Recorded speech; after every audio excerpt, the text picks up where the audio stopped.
நீங்கள் என்னதான் என்னை ஊட்டினாலும் நம்முடைய பாரம்பரிய பண்பாடுபடி உங்களுக்கு உணவு அளித்துதான் நான் அனுப்புவேன். முன்னாள் அமைச்சர் செல்லூர் ராஜு கலகல பேச்சு.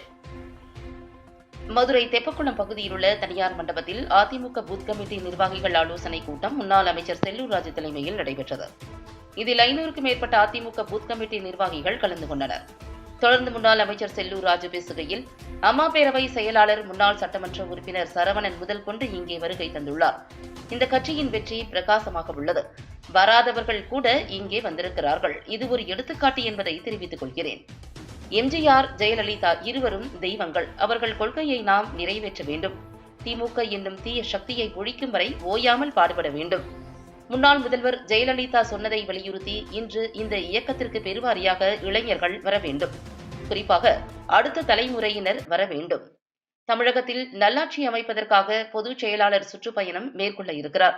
சுற்றுப்பயணம் மேற்கொள்ள உள்ள பொதுச் செயலாளருக்கு சிறப்பான வரவேற்பு வழங்க வேண்டும்.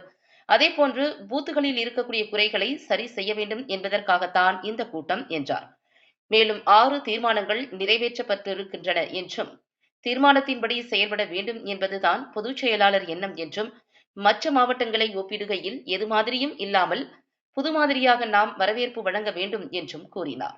மேலும் பொது நிகழ்ச்சியை பற்றி பேசுவதால் ஊடகங்களுக்கு இனி அனுமதி கிடையாது என்றும், அனைவரும் தயவு செய்து வெளியே செல்லுங்கள், அனைவரும் சாப்பிட்டு விட்டு செல்லுங்கள், பிரியாணி கொடுங்கள், சாப்பிடாமல் சென்றால் ரத்தம் கக்கி செத்து விடுவீர்கள்.